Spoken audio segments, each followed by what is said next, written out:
Good afternoon, everyone. I am Tanvi Sharma, Associate Fellow Environment Education and Awareness Division at TERI.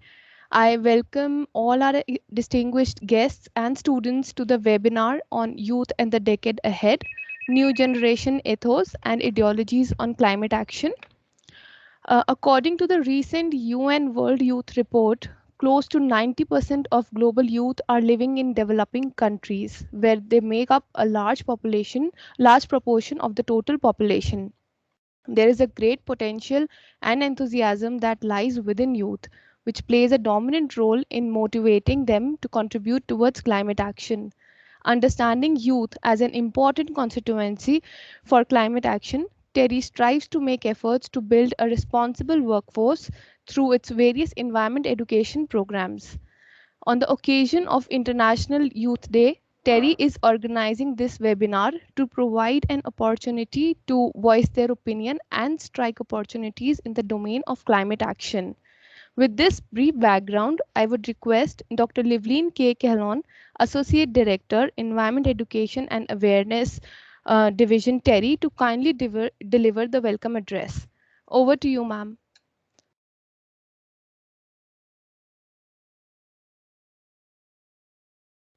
Thank you, Tanvi. That was a very brief and focused introduction, and a very, very warm welcome to all the participants of this program. And taking forward from where Tanvi left, I will also like to take forward a few important keywords that she spoke about. She said, uh, she spoke about enthusiasm, youth, climate action, workforce, and International Youth Day. So these are very, very important and critical terms and keywords that if each one of us are conscious about, can impact and make a better tomorrow. TERI is committed towards working on positive environmental interventions, and also TERI is committed to work with youth and students. We have a very strong environment education profile that runs across the country. We try to engage and include as many children and students as possible. So we are striving towards leaving no one behind. And this is more essential in today's pandemic times. You know, what we all hear is about doomsday prophecies, and what the students experience are eco anxieties. And these eco anxieties are clubbed with issues that they have to sort of fight on a day-to-day basis. Given it the examinations, given it the stresses at home, given the changing environment, and also a lot of news and views that keep striking them closer to their house every day. So what we all need to strive towards is that encourage our students, our youth, so that they try to work towards issues of climate action, positive action, and action can come only from awareness. So it is our duty from TERI that we keep you informed about environment as a very, very important topic, and create avenues for you to express yourselves. So I am very happy to share with you that my team had engaged you through a competition in which all of you had submitted your video messages. I have seen and heard each message, and they are really wonderful. So what we want to do after the event is we want to create a very active network of youth students and take forward these messages to the next level. So with this brief introduction and a message for you, all I can say is stay focused, think about good, and think that you can make an impact, because that is the first step. So we'll engage with you further. Thank you so much. Thank you, ma'am. Very rightly said. We in TERI are striving to create avenues to express yourself for all the youth.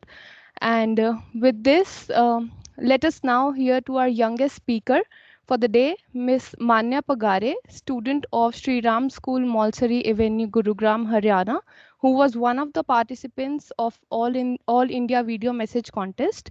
This contest was organized as a precursor to this webinar in July 2021, where students recorded a 1-minute video message sharing their viewpoint on climate change. So, Manya, over to you. Thanks a lot, Tanvi. Good afternoon. My name is Manya Pagare, and I'm a grade 12 student at the Shriram School, Malsari. Today, on the special occasion of Youth Day, I'd like to take a moment out to respect and honor India's lively, bright, and aspirational youth. We are so many and so powerful despite all of the problems of our time. Our generations, millennials and Gen Z, are probably one of the most influential because essentially we've grown up on technology and the norms of device manuals and internet guides have been embedded in our heads. We know how to use this century's most powerful tool, technology and the internet. The most prevalent issue of our generation is climate change. Climate change activism is present, but we often neglect the power we as individuals hold. We don't believe that one Instagram story will make a difference, and that is probably one of our weaknesses. We don't trust ourselves or each other yet. We don't know yet that yes, one story does make a difference, or one retweet on Twitter does make a difference. We are like stem cells, the Indian youth. We can lobby for any social cause as long as we agree with it and we feel like it's morally just. We work well individually, but once we become a community, that's when real action takes place. We motivate each other, we inspire each other in spite of our various social and cultural backgrounds. We're empathetic to each other. And that's also one of the reasons why we are so powerful as a community. A time in which Mother Earth is facing a ticking time bomb, and in a world where monetary assets hold more value than what you're breathing, is also a time in which we exist. We can very well streamline the power we have to create positive social impact. The Indian youth of this generation can be an essential tool to help mitigate climate change. Millennials as well as Gen Z have grown up with the globalization trends, so we know how intense and problematic climate change really is. And at the same time, we know how to best utilize technology in our favor to create social impact. There have been policies, legislations, and agreements placed to reduce the effect of climate change, such as the Paris Agreement. We can see them take place, but I believe that it will work much better with the digital resourcefulness of the Indian youth. Some concrete strategies that can be practiced even now is mediated mobilization, where we incite action in our local communities, or participatory journalism, where we incite action outside of our network on public platforms such as Reddit. We can also engage in alternative computing, where we use internet media comedy, a very popular method to catch the attention of users, to inform and raise awareness. Culture jamming is also an alternative that, although requires a little more effort than those previously mentioned, is also much more effective compared to the others. Because essentially, under this, underrepresented communities in India, such as those affected by the fumes of excessive industrial waste, can be represented through the same avenues such as mainstream media, such as Instagram, Facebook, or if possible, even news channels and publications such as NDTV or Hindustan Times. Here, you can clearly see how we as youth are exercising our powers. We all have it. And how do I know? All of these resolutions, one way or another, are already being implemented by the youth of different cultural, economic, and social backgrounds. But we are all united for one main cause, and that is our planet. I would like to conclude by stating once again that the youth is in fact much more powerful than they think, and by utilizing the digital assets we have, we can be much more effective change makers in the digital world for the betterment of our Mother Earth and to free her from this toxic ticking time bomb. Thank you so much. Thank you, Manya. It was really nice to listen to your perspective on climate action, and very rightly, you have also quoted that youth of today has all the powers to make change, and I'm sure youth of today will be the leaders of tomorrow. So, with this, I would now request Ms. Neha Pahuja, Fellow Earth Science and Climate Change Division TERI, to deliver a talk on understanding national and global context of climate change mitigation strategies. Over to you, Ms. Neha. Thank you, Tanvi. Let me just share my screen with you.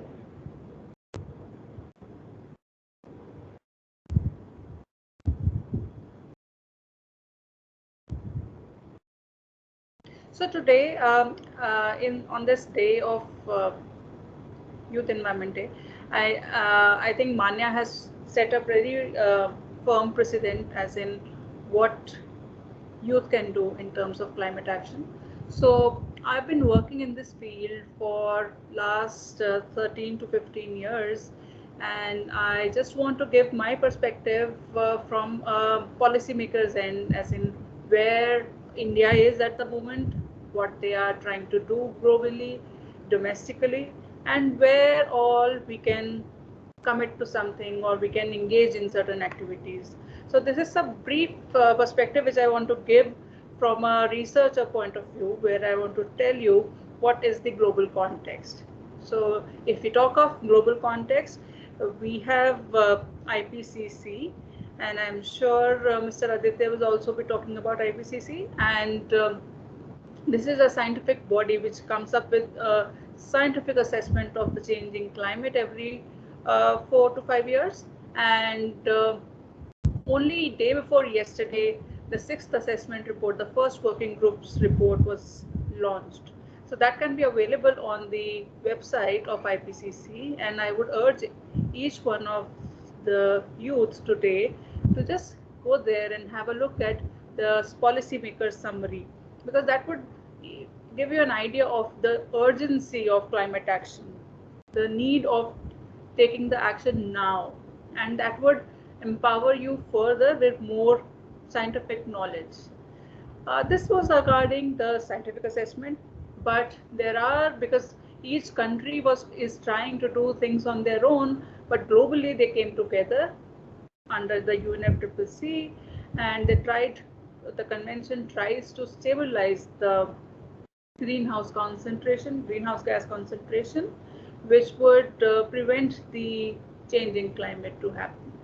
And under the UNFCCC, there was Kyoto Protocol and CDM, and now there is a Paris Agreement, which Manya also referred in her talk, which calls for ambitious efforts from all countries to go back to pre-industrial levels. I mean, maybe something before uh, 1990s or something, go back to that level and make effort to keep it below 2 degree or well below that to 1 degree Celsius. So coming to the Paris Agreement, what is it? So it is a legally binding treaty where all countries, I mean 196 countries, have come together, and they came together in Paris and agreed on this. India is also party to it. India also signed it. And this treaty, the goal of the treaty is to limit the changing climate to 2 degrees Celsius or below 2 degrees Celsius. And many countries were supposed to submit their nationally determined contribution, NDCs, so that they take domestic action as well as they commit internationally that they're taking this domestic action. And it is a 5-year cycle. So even India submitted its first NDC, and now in 2023 they would be coming up with their second NDC also. If you talk about India's NDC, there are 8 total actions that India listed, out of which 3 actions are quantified action, like reducing the emission intensity, like how much of emissions you emit per unit of GDP. So they wanted to reduce their emission intensity by 33 to 35% by 2030. And then they want to increase their renewable energy or clean energy or in the electric power capacity which is installed by 2030. So 40% by 2030. And they want to increase their forest sink so that they can sequester carbon dioxide from the atmosphere. Of course, some of these activities require more financial resources, and India might not have it, but there are, and they are basically talking to other countries if they can be supported through international finance, and there are mechanisms like the Climate Fund which can make it happen. And if we see, many countries, as I said, all countries have submitted. So there is another scientific body, Climate Action Tracker, which comes up with this annual report where they try to see where countries stand in terms of pledge, in terms of their NDCs or pledges. So in 2020, they basically said that still there is, if you can see, this is the emissions gap in 2030. What countries have submitted as their NDC and what is required. So they made an assessment and they thought that there is still this emission gap which has to be fulfilled, and they urge the countries to enhance their NDC, to increase with what they have already said. So if you say that if we go with the current NDCs, they suggest that there are 90% of the chances that we might overshoot the 2 degrees Celsius goal, and 33% chances that we might overshoot even the 3 degrees Celsius. So that's why they urge, there is pressure to revise NDCs. All countries are under this pressure and enhance their ambition. But the big question is it possible for India? What action is India taking right now? So let's go through what India is doing right now. So if you see, India's domestic climate policy is dependent or embedded in its own developmental policy and local environmental benefits. So, and it came with a national action plan on climate change in the year 2008, which also promotes developmental objectives by yielding climate co-benefits that addresses climate change. There are 8 existing missions of the NAPCC, starting from the National Solar Mission, which targets the renewable energy, specifically the solar energy. And I'm glad to tell you that most of the renewable, India has shown immense progress in terms of renewable energy. So this mission is working well and even overachieving its initially planned target. And PM Modi last year announced an ambitious target of 145 gigawatt of renewable energy by 2030, so which is like huge. But we're hopeful that we'll be able to do it. The second mission is on the advanced energy efficiency, which targets the industrial sector and encourages industries to reduce their consumption of their energy annually. And for that, they have processes in place and mechanisms in place. The encouraging the scheme here is the PAT scheme, which allows the user, if they're not able to achieve by themselves, trade from others who have overachieved their target. So this is something that you should know about and something which is very innovative and interesting. Then there is a mission on sustainable habitat, which deals with urban infrastructure, building infrastructure and things like that. Water mission, and as you all know, water is a necessity. So not only for mitigation, but it is also required for the daily sustenance and adaptation, because India is a rain-fed country. Agriculture in India is rain-fed, monsoon dependent. So therefore, the National Water Mission is very, very important, and it looks at the adaptation concerns of the changing climate. Similarly, we have another mission which focuses on the Himalayan ecosystem and the mountain region. What are their concerns? What can be done? Things like that. And the Green India Mission, which tries to increase the forest cover in India. Then there is the Sustainable Agriculture Mission, and as you may be aware, India is an agrarian society.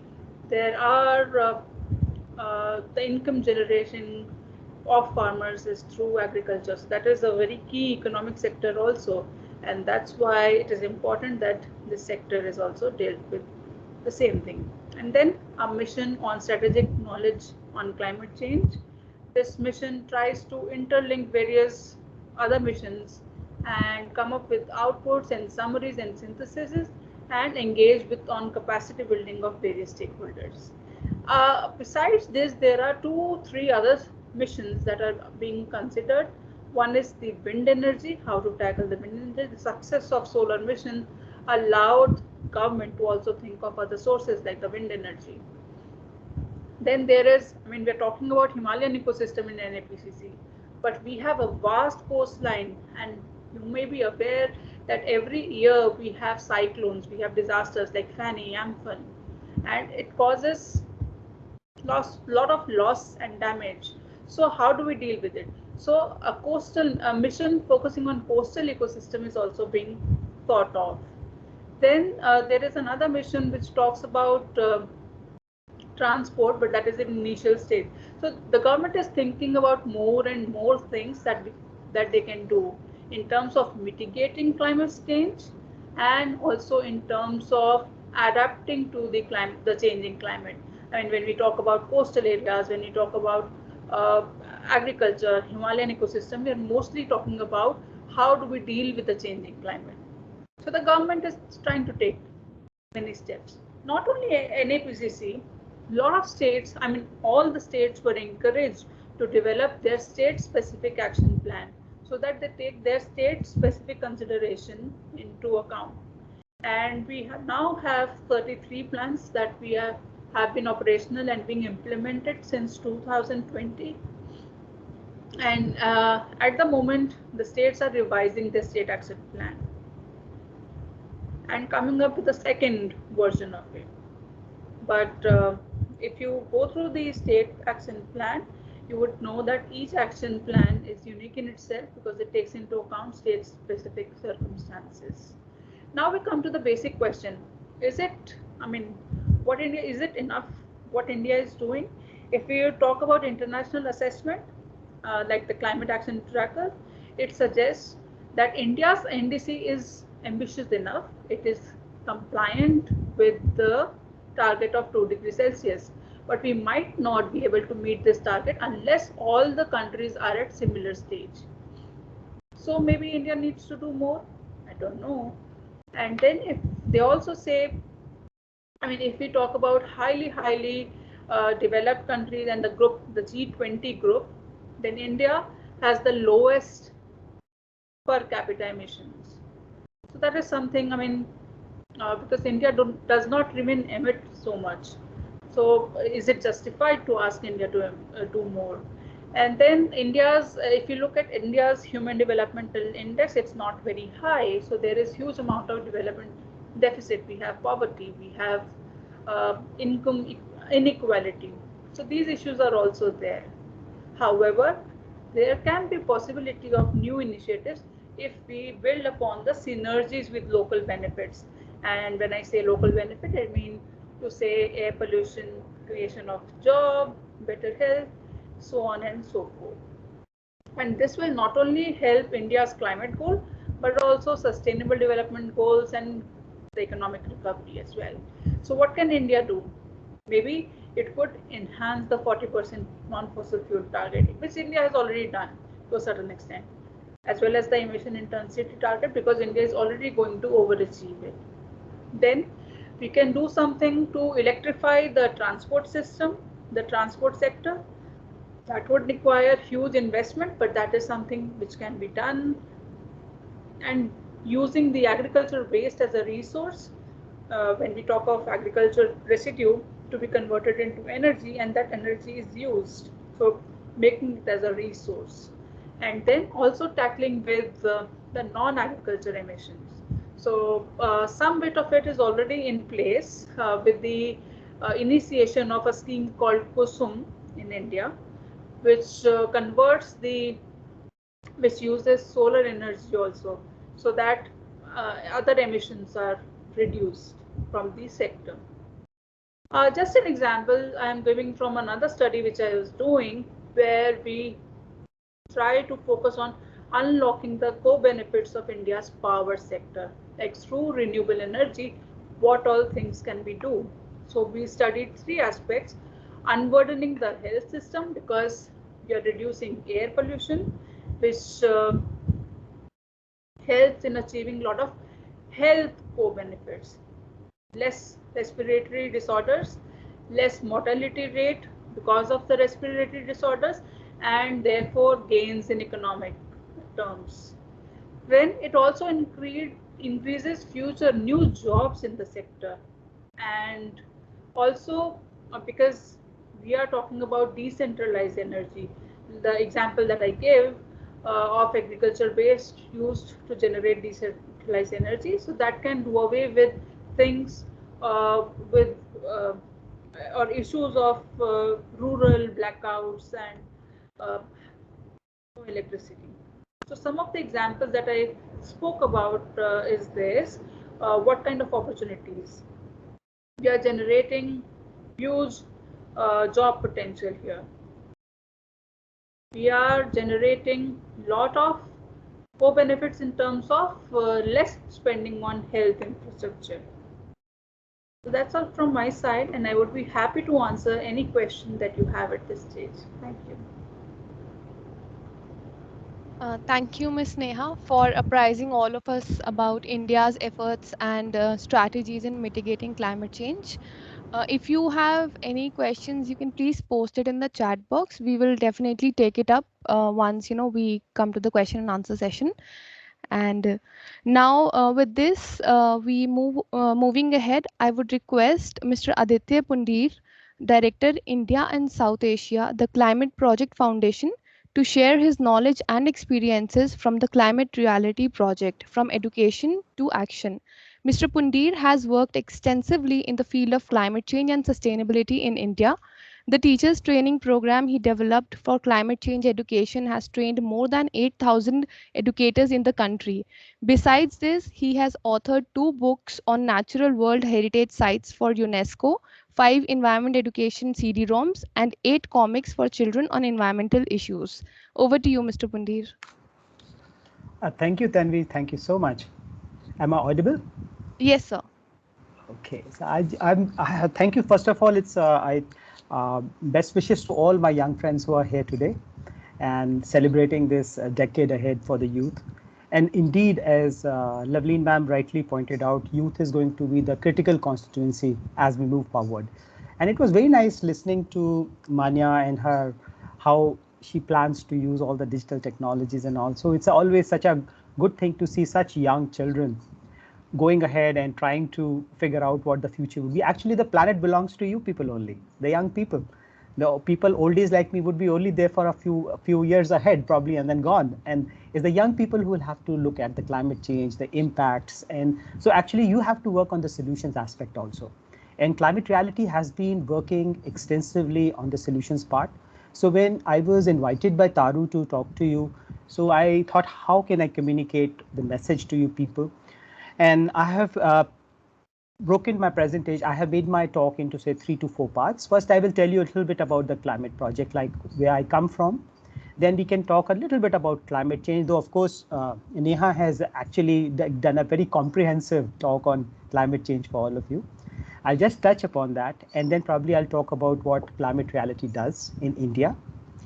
So let's see if I can share my screen, because, well, Manya, you are good at technology. We all oldies are really challenged, Let me see, can I?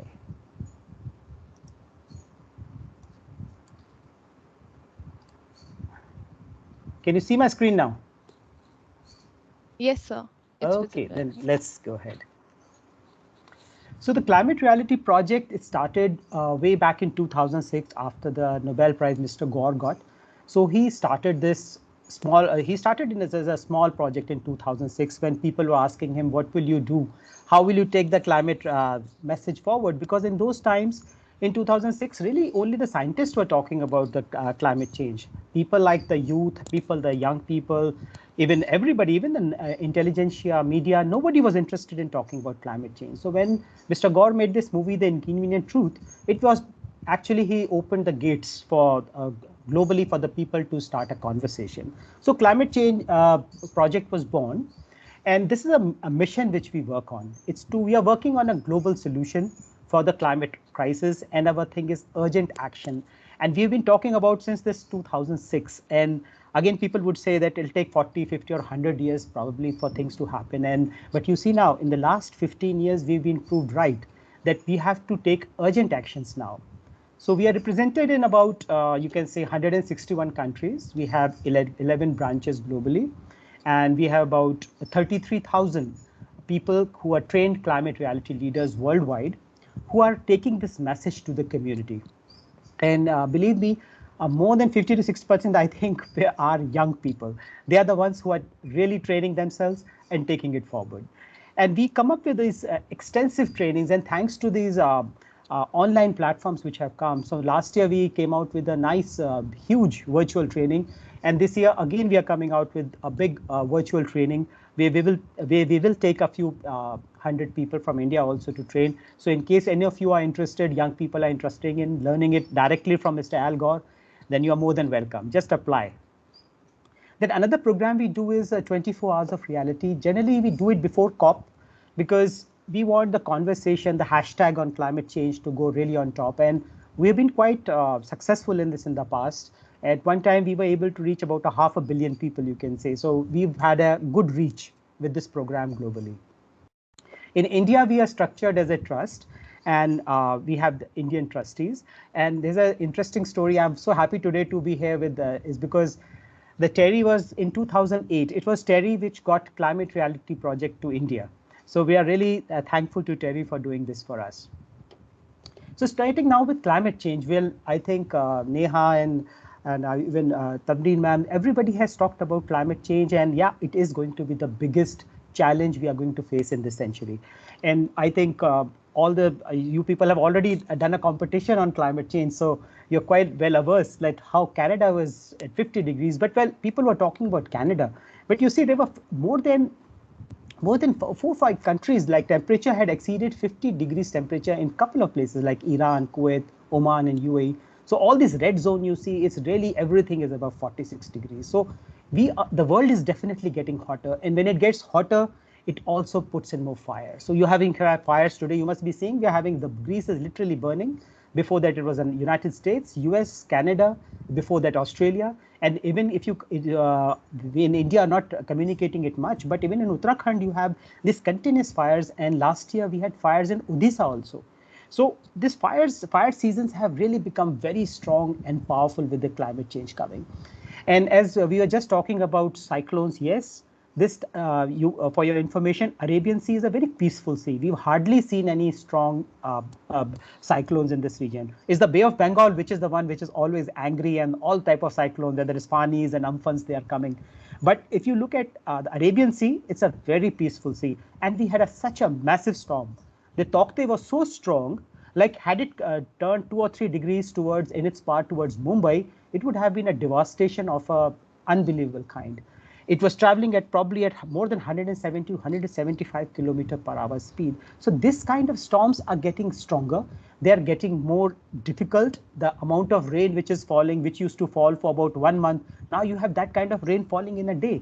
And that's why it is bringing countries to a standstill. And I think, again, you people must have seen a lot of in the news, whether it was Germany, the European floods, and then up came the China, where it was 8 months rainfall in one day.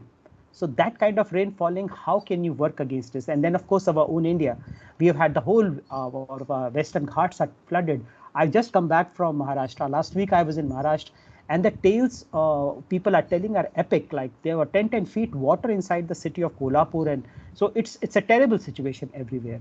And this is something which used to happen once in 100 years. But now, unfortunately, this has started happening once in every 5 or 6 years. So that is the real worry which everybody is worried about. And if we talk about the Himalayan region, well, the temperatures are rising more than the average. Everybody talks about that 1.5 and 1.1. But if you go to the Himalayas, the temperatures are well above 2.5, 3 degrees at many places out there in the higher hills. So therefore, the glaciers are melting so fast, and you are having all type of accidents which are happening now because the landslides, the heavy rainfall, like the just landslide we all saw today morning, it happened in Himachal yesterday.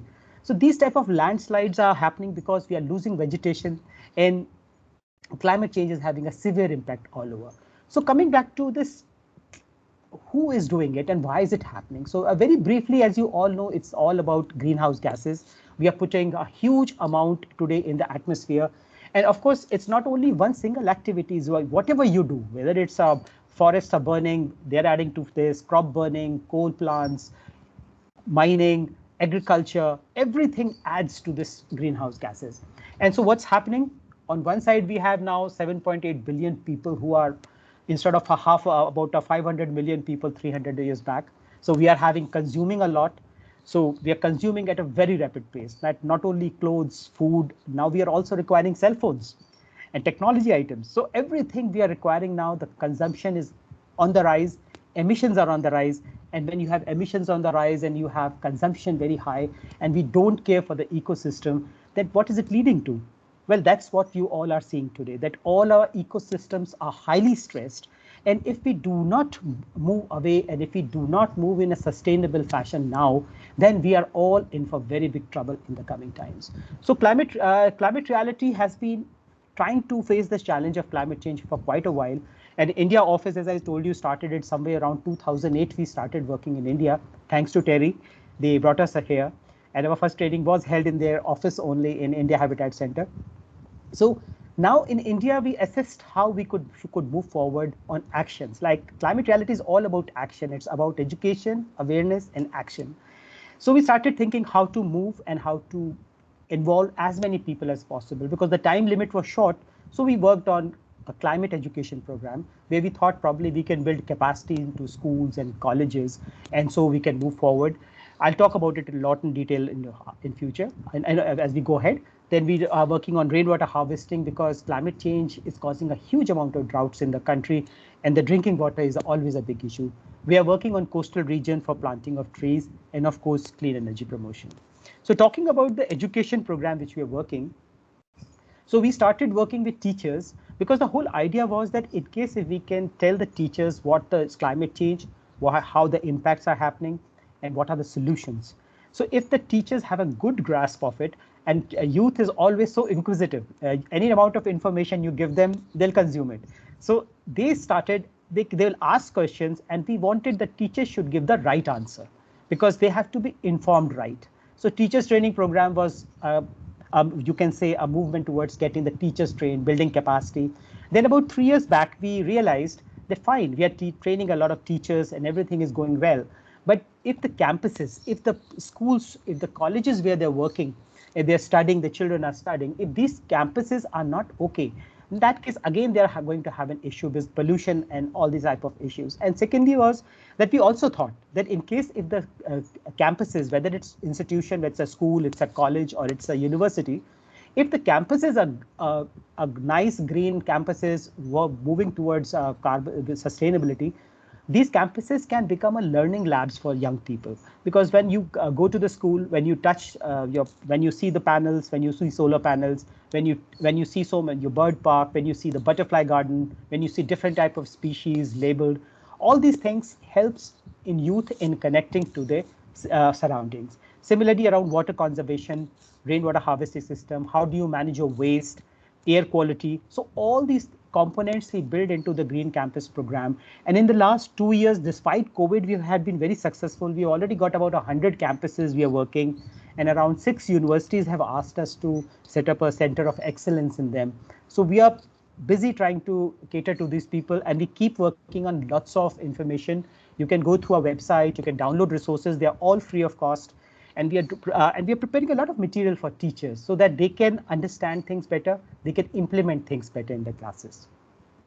Then for the engaging youth, we've been coming out with campaigns, like we are also the partners to the Earth Day worldwide, and to celebrate their 50 years last year, we came out with this youth campaign, which became very popular, and about 54 campuses participated.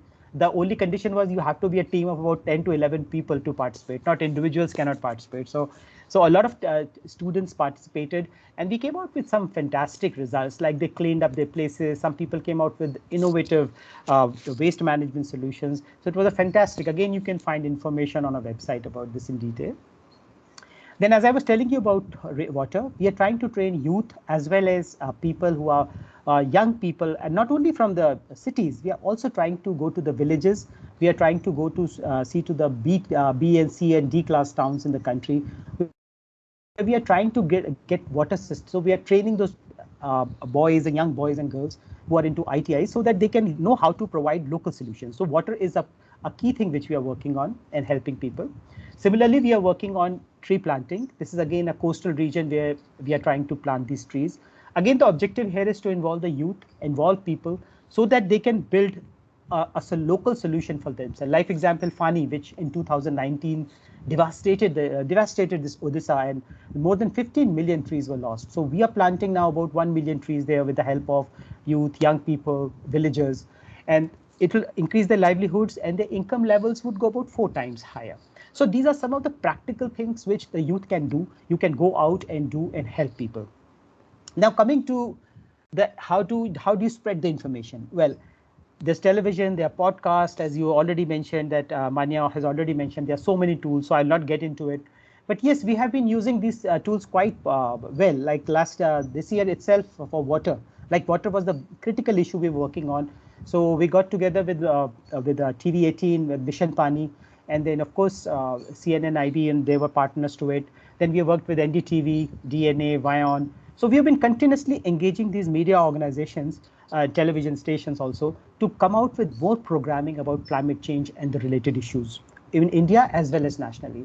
Plus, we are training a lot of young people, young students who are studying in colleges like colleges of media colleges, like whether it's Jama Millia, whether it's the Asian Institute of, we are helping them, we are talking to them, we are trying to make them more aware about what the dangers are and how things are happening.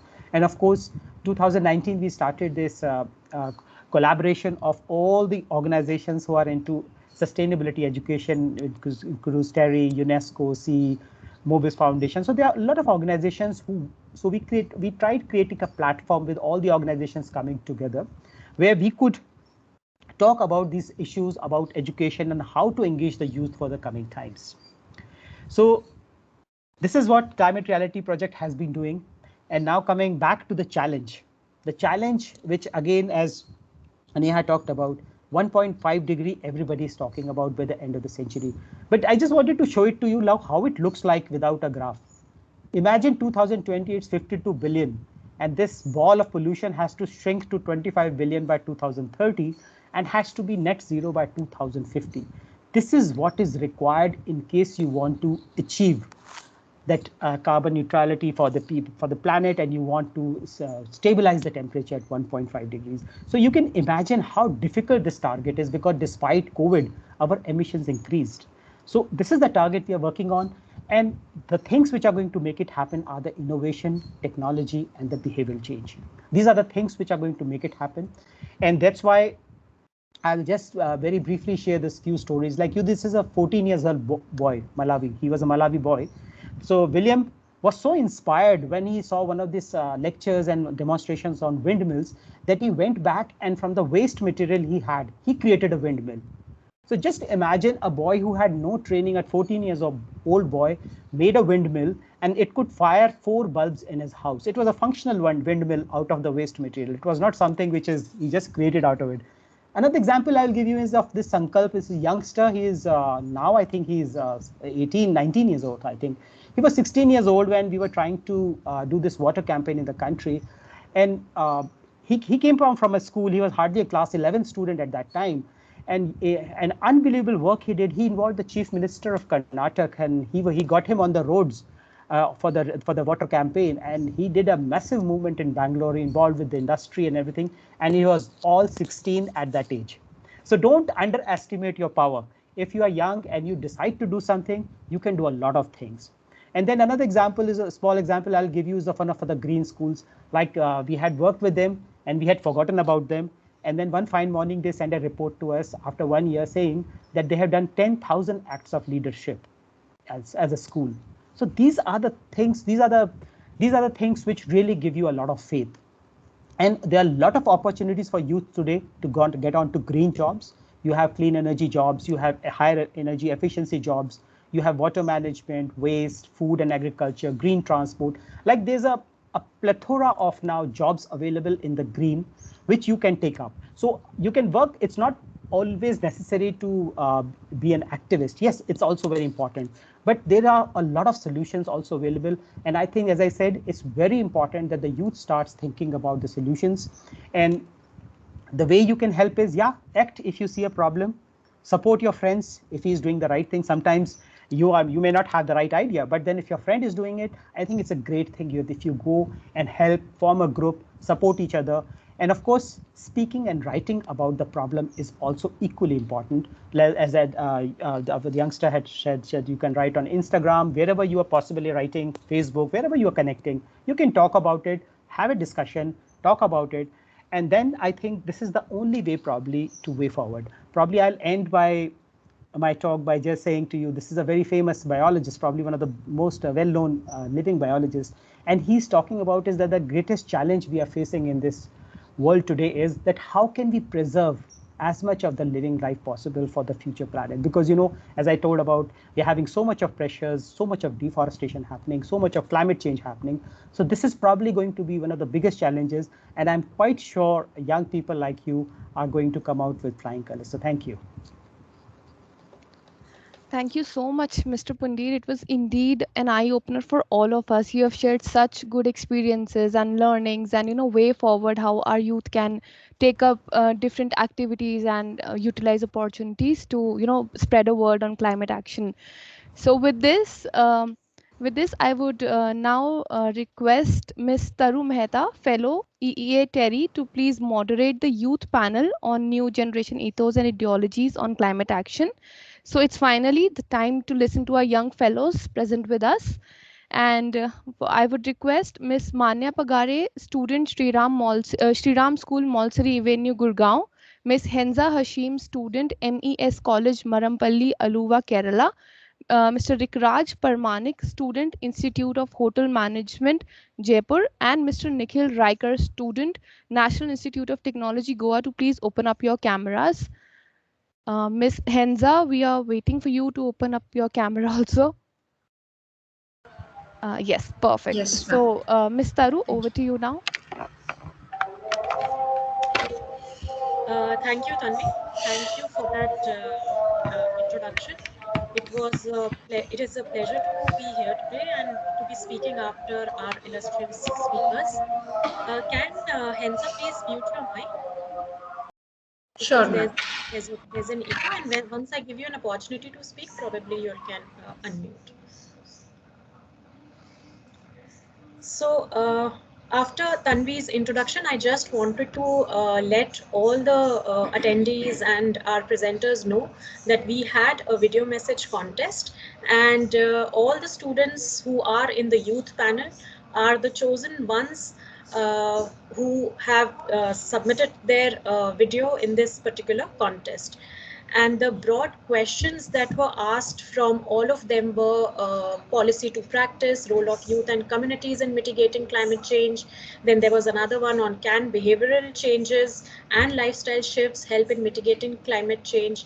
Advancement in technology is the only way to tackle climate crisis. Last but not the least, going back to our roots, can indigenous wisdom guide us to address climate change? So we had received an overwhelming response over this, and these 4 students were selected based on the content that they had sent us, and all of them had different things to speak about, policies, about indigenous knowledge, about technology. So yeah, it was a fairly good exercise when we judged the entries, and so that is how they are here. So quickly, just giving you a little background why we feel that role of youth is important. As per the census of India, the youth, the people under the age of 35 years is 27.5. So imagine the kind of demographies we have in our countries, and how youth, even the government feel that this particular section of society is important. Why? Because even if you see the make of our central ministries, there's Ministry of Youth Affairs, there's Ministry of HRD, there's Ministry of Women and Child Empowerment. So all of these ministries are there to basically propagate policies on youth development and empowerment. Now, when it comes to youth development and empowerment, the deliverables and the policies are just not restricted to their education and to the sports, but in general to a lot of challenges that the country is facing. And so which is why we also think that here it is critical for all of you to see your role in larger perspective, in the larger problems that the country faces. So this session is designed in a way that I will be asking key questions to our to our students, just so that they also give a perspective to all the attendees here and see what the bright young minds have to think on climate action. So my first question is, do you think the problem of climate change will impact you personally? Now, to explain this question, I wanted to, make you all understand that all the students are from different locations. Manya is from Delhi, Nikhil is from Goa, Rikraj is studying in Jaipur and currently in Kolkata, and Henza is from Kerala.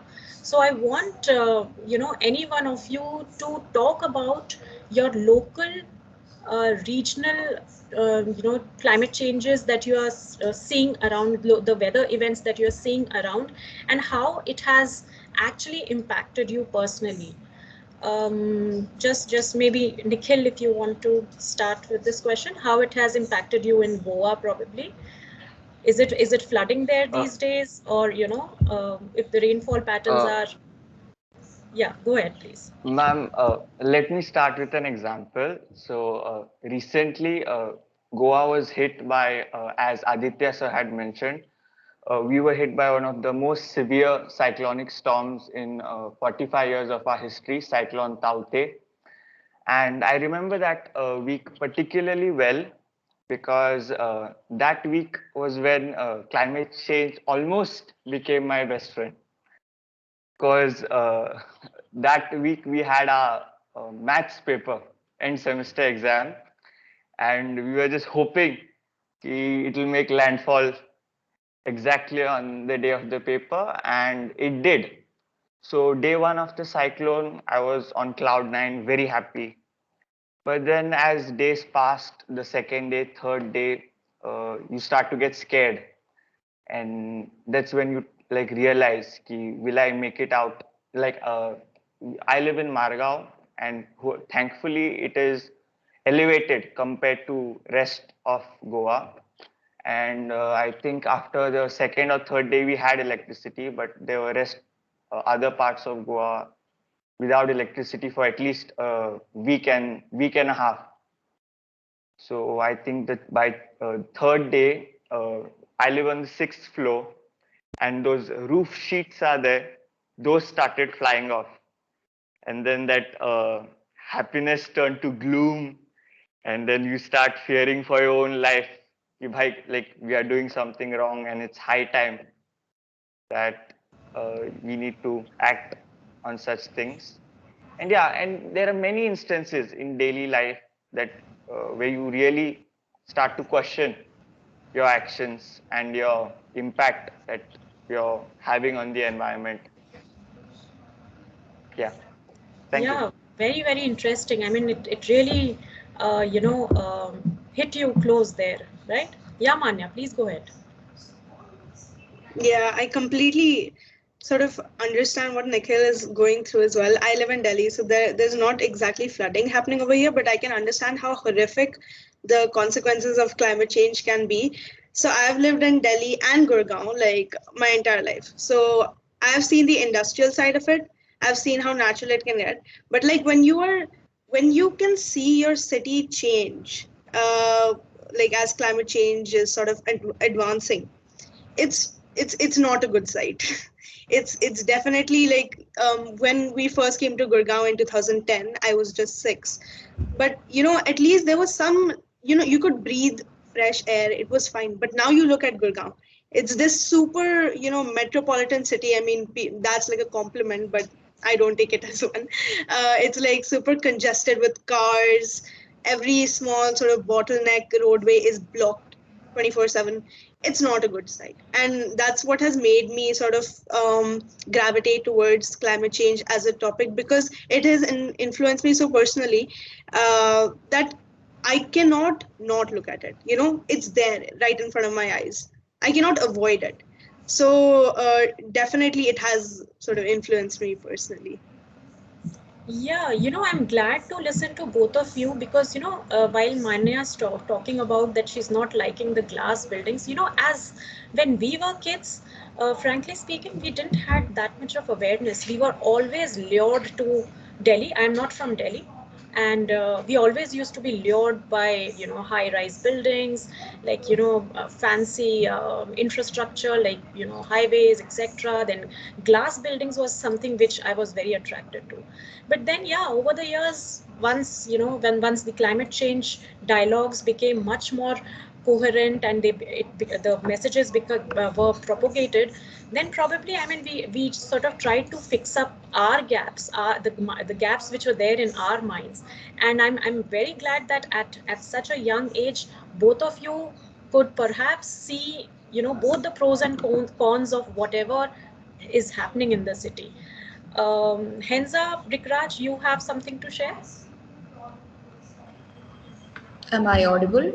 Yeah, yeah, I Henza. would like to take the example of Kerala flood that happened in the year 2018. So this deluge was considered as an impact of global warming. The homes, streets, playgrounds, even metro stations were completely flooded. So, what affected me the most was the sight of people taking all their belongings and moving to casualty camps, which is completely unknown to them. And we are still stricken by the fear that this calamity may happen again. And I think that fear and anxiety is what is affecting me the most. Yeah, I think in the beginning, Livleen talked about eco anxiety.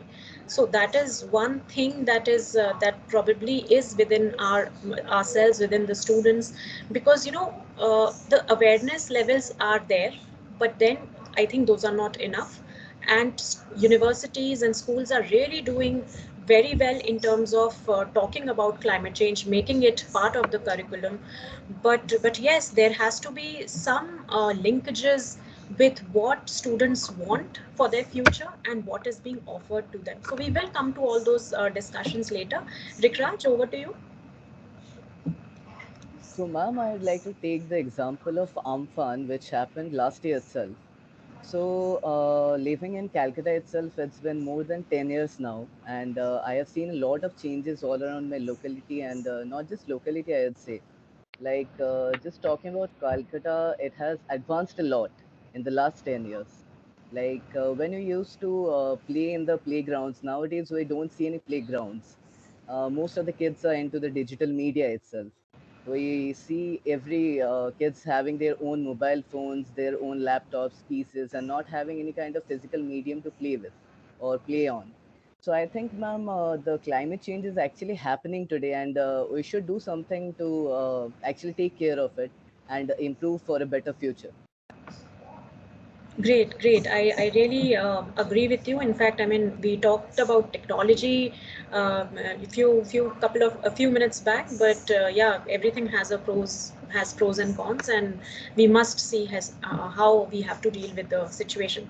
So coming back to the second question that I wanted to ask all of you, that do you think your universities or your colleges are doing what they are supposed to do? Or maybe I should just articulate my question by saying that, what role do you see for yourself and your institute and to the community that you belong to?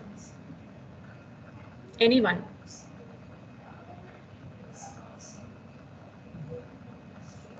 Yeah, ma'am. My electronics professor, Dr. Lalat Indubiri, is working with TERI Goa Okay. on a project in Kortalim and Navalim, where they are trying to build a smart irrigation system using your river bank filtration. And I think they've got grants from central government as well. So yeah, I'd like to say there is progress, but not enough. Because, and again, you cannot blame any particular person or any particular institute, because we all are separated. So research and all other domains have come to a standstill. more or less. Yeah, I mean, COVID times are such that there are challenges on meeting up physically, going to the communities, working, dirtying our hands. So all of that, the physical interface is actually missing. Henza has raised her hand. Henza, please go ahead. Okay. Am I audible again? Yes, yes, you are. Okay. So, well, I can again connect this question with my experience on Kerala flood again. Okay. The major reason why the flood happened was the rainwater didn't get a proper canal system for settling down, which resulted in the raise of the water level in and around my locality. So, the next step me and my family immediately took was to raise our voice against the authorities who were constantly compelling us to cover the pond behind our home. So we raised our voice against because we were once hit by flood. We didn't want that to happen again. So we installed better pavements to deal better with floods and stormwater and improve water storage as well. So I think, as Nikhil said, the progress is slow, but we surely are reaching there. So we can make noticeable changes, I believe. Yeah, in fact, there have been a lot of case studies when Chennai floods happened the last time. So there have been a lot of case studies by the government of Tamil Nadu about how they've converted all their public buildings, into a there are rainwater harvesting structures in all the public buildings, etc. So, and flooding this year has been immense. Like across the globe, if you see there are floods in China, there's floods in Germany, there is flood in US, and even if you see, the newspaper every day. So most of the states are flooded in India also. So perhaps there can be different ways and means to look at it. Even how the city is planned is another aspect where we could do some bit of managing of waterlogging and stuff. So I think we will leave that discussion to the experts. I'm not an expert in city planning. So yeah, moving on to Rikraj. He wanted to say something. So, ma'am, I also agree to the fact about this waterlogging and all. Like in the nowadays, we have seen different places facing this issue of waterlogging itself. And I agree to the fact with Henza that it's just because of the water bed and all the drains and canals which are getting logged. So what I think is the main factor which works in here is the different types of wastes which are getting into the drains and the canals all around us. And I think that can be worked out better with the organizations working for the climate change and for the betterment of the climate itself. Yeah, yeah. Thank you, Rikraj. Yeah. Moving on to my next question, and this is a little tricky one. You Ma'am, all have. Yeah, Nikhil, you want to say something? yeah, I just like, since just a short note, like since water logging was our topic, I'd like to take the case of Japan. So, like you can see that they are almost every 5 or 6 years they are hit with tsunamis, etc. And then they came up with these concept of porous bricks. So, like cement is a huge issue now, even for our carbon emissions. I think yesterday I was just checking, 2% of global carbon emissions is during cement production. So what happens when we have most of our pavements in India are covered through cement. So there's no way of collecting groundwater. It just runs off and gets accumulated. So in city planning, if we have more porous material instead of they have used alternatives to cement, it is many materials are there. And if anyone is interested, I can give you the details also about it. But city planning is very important, especially when it comes to flood. Uh, Japan has these huge canals, underground canals, around at least 3 to 4 story high. And there's this nice Nat Geo article also on it, if you want to go through that. Yeah, if you have the links, please share it with us on the chat probably. maybe all the attendees can go through it. Another factor I was reminded about when you talked about porous building material. TERI has this green building rating system which is called GREHA, and it's an independent rating system. They rate the buildings on the efficacy of how environment friendly or how green the building is. And in fact, they are also advisors. They are also advisors to the builders and architects who are into construction activities. So there also, they look at building material as one of the major components of basically absorbing all the heat, or absorbing all the emissions which are there in the atmosphere. So yeah, if you want to, please go through it. Tanvi, if you can share Greha website link on the chat message, so you'll get more information on that. So we know the problem. Yeah, we also know the solutions, and we also know that all of you are motivated enough. I also believe that since you have participated in the video message contest, and the fact that you all are there in the webinar simply states that all of you are thinking about it. Yeah, you think that this particular issue is very, very critical, and this will not go right now. Yeah, and even in future, this will haunt in many ways than one. So have you all thought about how, with your aspirations, with your career in front of you, and with the present conditions, how do you marry the two? I mean, would you just forget about it once you start earning money? कि अच्छा अब तो भाई climate change is over, and now I'm earning money, so I can quench all my aspirations in terms of buying things, and on in terms of having like a brilliant lifestyle, because we have money to procure everything. So what are your thoughts on how would you marry the aspect of development plus your careers and climate change in general? Any thoughts on this? Yes, Manya, please go ahead. Okay, so I think if I'm not wrong, there's this in the Marxist theory, people say that you don't work for social causes until and unless there's like an incentive for it.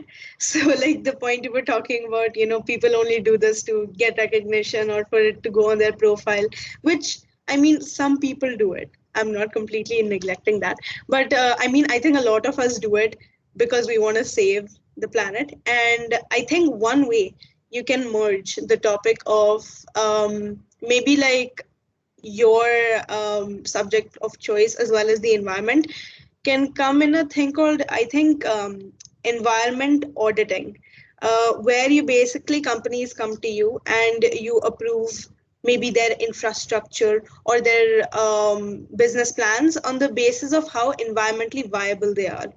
So I think that's like a career option that a lot of us can really pursue, and I have a feeling it's going to get super popular in the next 5 years or so, because environment awareness and environmentalism in general is getting a lot more popular, and people are finding new ways to integrate it into their lifestyle as well as their careers. So that will be a great sort of prospect, environment auditing.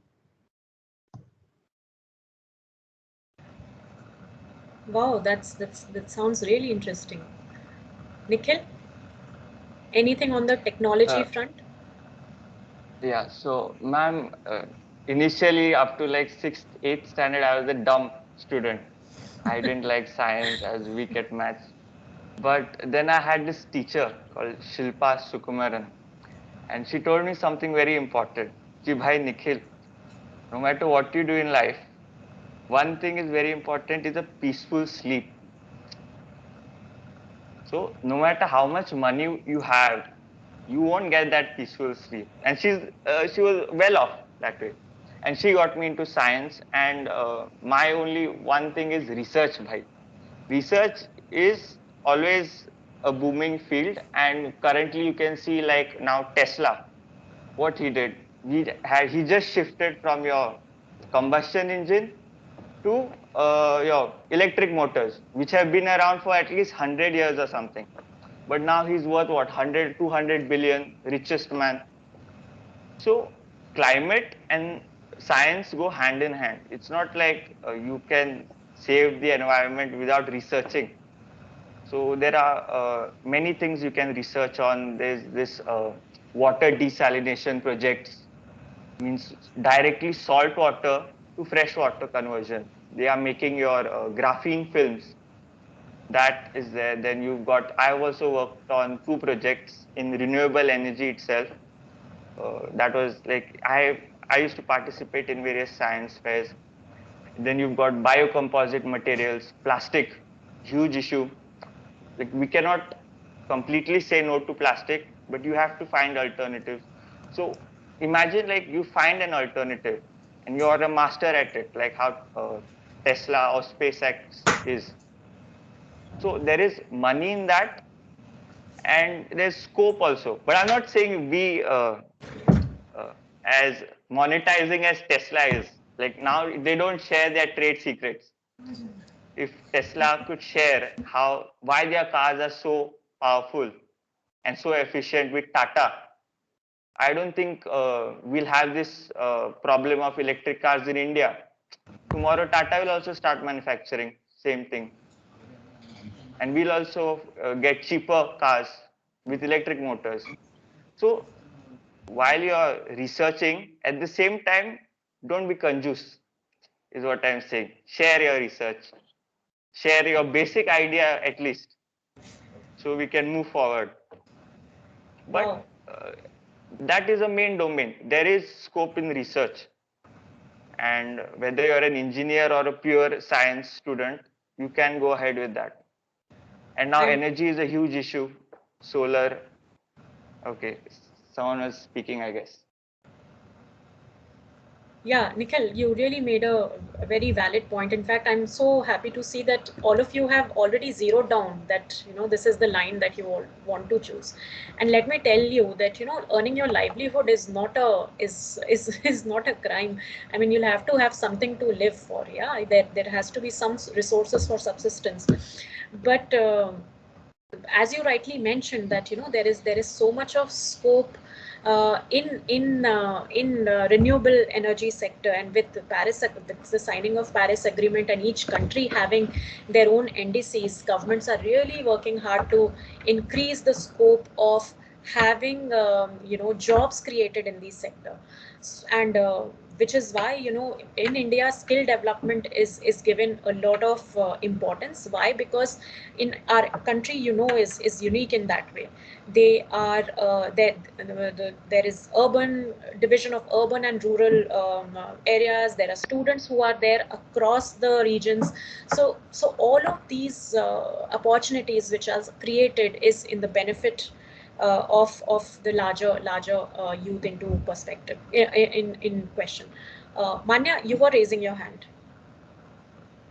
Yeah, I just wanted to sort of say that, yeah, I completely agree with Nikhil's point. I feel like gatekeeping is like the main enemy for innovation in the environment sector, because we're too busy getting our patents and all of that stuff. We're not even letting it out into the open. So yeah, I completely agree with that point. Mm-hmm. And we should like definitely get a little more sort of calm down a little bit more. Like, we're not creating products to be monetized. We're creating it so that it can create an impact. So like, how does it matter if someone's copying it or not, right? Like, I mean, like the most basic sort of evaluation can come to this, that, you want to make a change. So who cares like who the credit goes to, right? Yeah, like there are ethical ways to do it. Actually, there are ethical ways to do it, and I'm sure. I mean, all of us, all of you will be trained on that in times to come.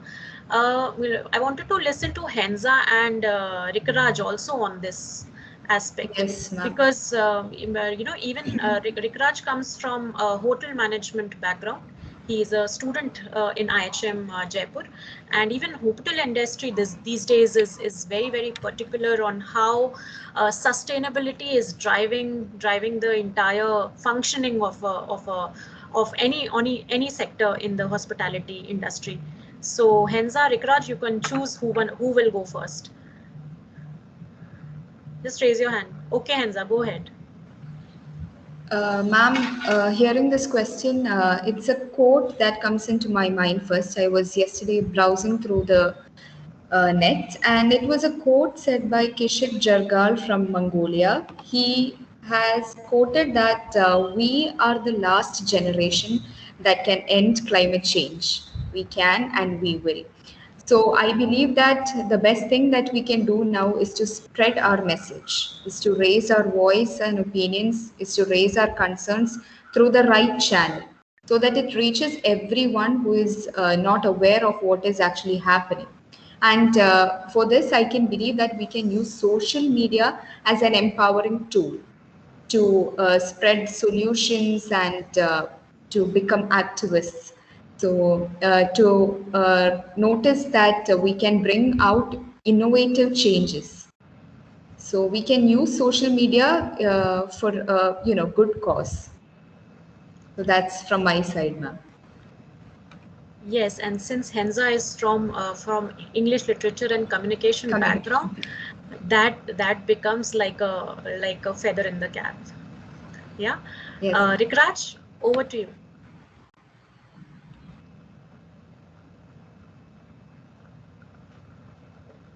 Is Rikraj there? He just texted. I think he's facing some network issues, so he's trying to rejoin. Okay, I think thank you, Tanvi. No problem with that. Yeah. This was the last question that I wanted to, generally chit chat over. Thank you all of you for your inputs. This was really good. In fact, we talked about so many avenues. We talked about, the state specific problems that each one of you are facing. You are already feeling climate change has impacted you personally. We talked about how role of universities and colleges and you in general, you personally are you may be spearheading and your professors are helping around. And then we talked about some very interesting career options like environment auditing, then scope in renewable energy, skill development, etc. So yes, so I really wish all of you the very best, because time has come when the baton is in your hands. Though as oldies we will be always there, but since you will be the flag bearers, because you will be facing the brunt much more than any of us or our generations beyond ahead. So good luck to all of you, and we hope that we keep in touch after this webinar also. Yeah, over to you, Tanvi. Thank you so much. Thank you so much, Taru, and thank you, our young leaders, for sharing your experiences and your thoughts on what you think can be done to improve, environment conditions or to mitigate climate change. It was really a pleasure talking to all of you, and it was good to listen to such great experiences and ideas from all of you. So, with this, I would, now we would proceed for a small opinion poll, and I would request my colleague, Miss Sonali Mathur, Deputy Manager, Program Coordinator, Advocacy, to please put up the questions for all of us, and maybe we can just, click on the right answer, what we think is good for us.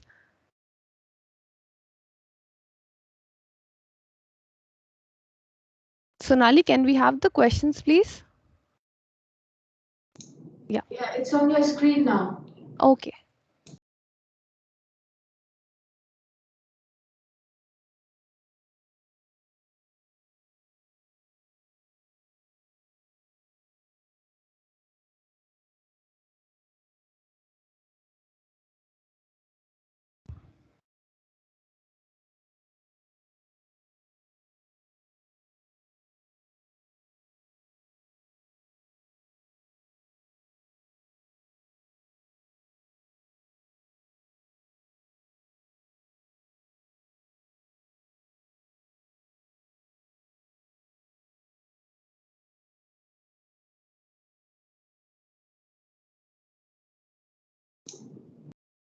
We have got 16 responses. You can see Okay. the responses in the chat.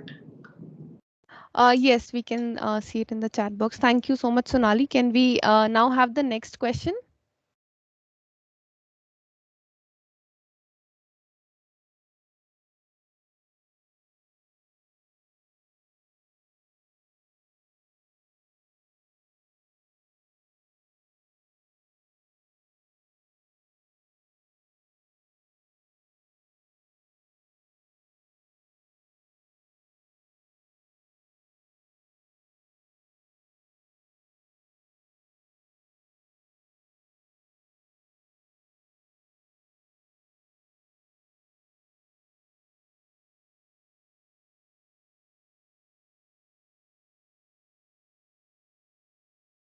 Okay, so now maybe we can have the next question.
Yeah, so I think Sonali, we had 5 questions and we have completed the round.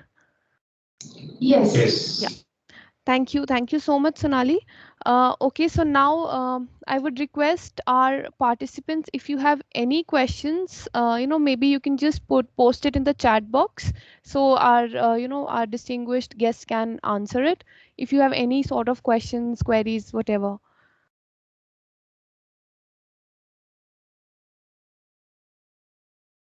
There is one question that was posted, I think, during the session itself was, I can't see that question. One second. Yeah, so it was something related to cloud seeding. Do we have Shatrujit Mishra with us right now?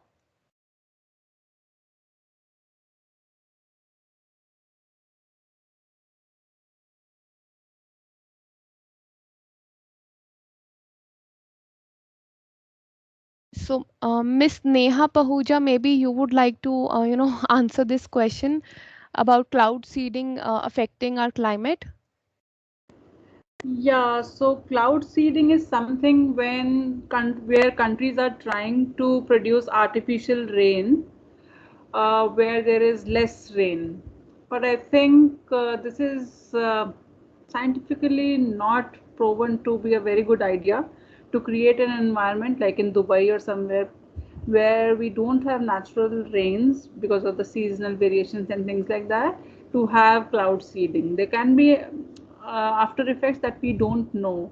So, I mean, personally, I am not in favor of cloud seeding. Thank you, Miss Neha. Do we have any other question?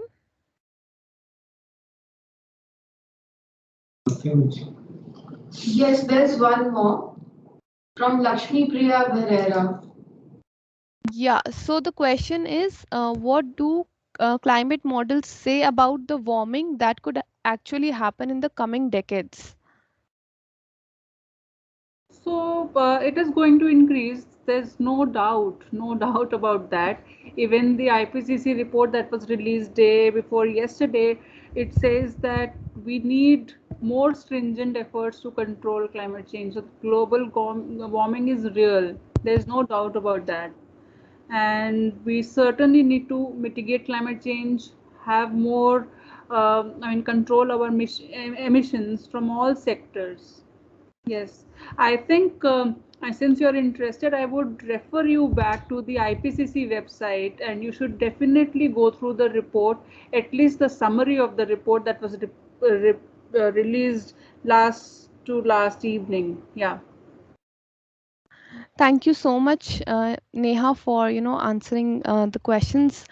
With this, now we come to the most exciting and the much awaited moment where we will be felicitating the winners of All India Video Message Contest, which was held as a precursor to this event, as we have briefed you earlier.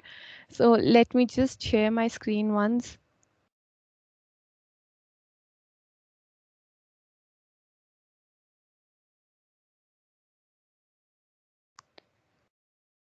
Is my screen visible?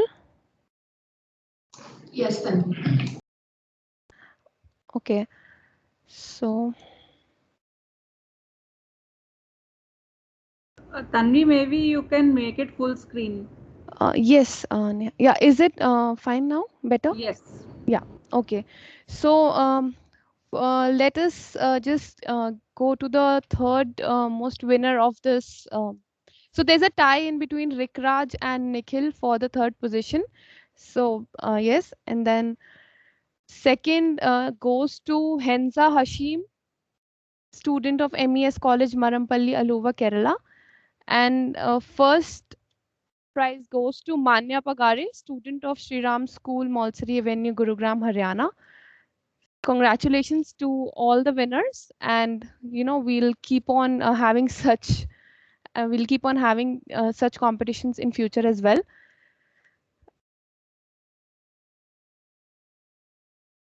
Congratulations.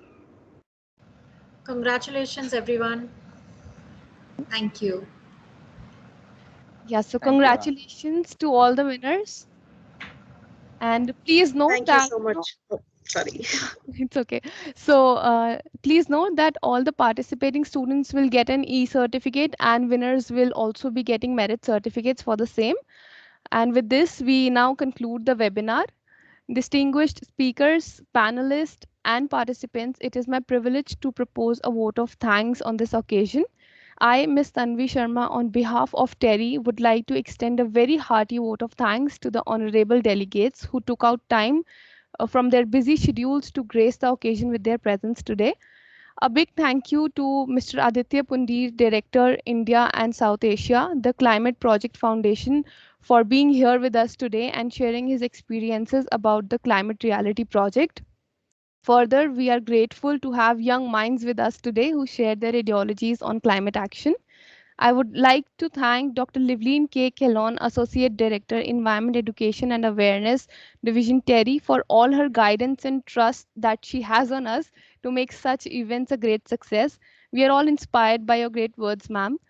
I would like to extend my thanks to Ms. Neha Pahuja, Fellow Earth Science and Climate Change Division TERI, for beautifully putting across national and global context of climate change mitigation strategies. We at TERI would like to take this opportunity to thank the Children's Investment Fund Foundation for supporting NDC enhancement project led by Earth Science and Climate Change Division at TERI. I would also like to extend my thanks to our teams from advocacy and IT for their support in organizing this webinar so well. Besides this, we have also been fortunate enough to be backed by a strong team from Environment Education and Awareness Division at TERI. Lastly, I cannot thank everyone enough who has attended the event today. Thank you for being with us this afternoon. Lastly, wish all the young minds a great International Youth Day. Thank you very much.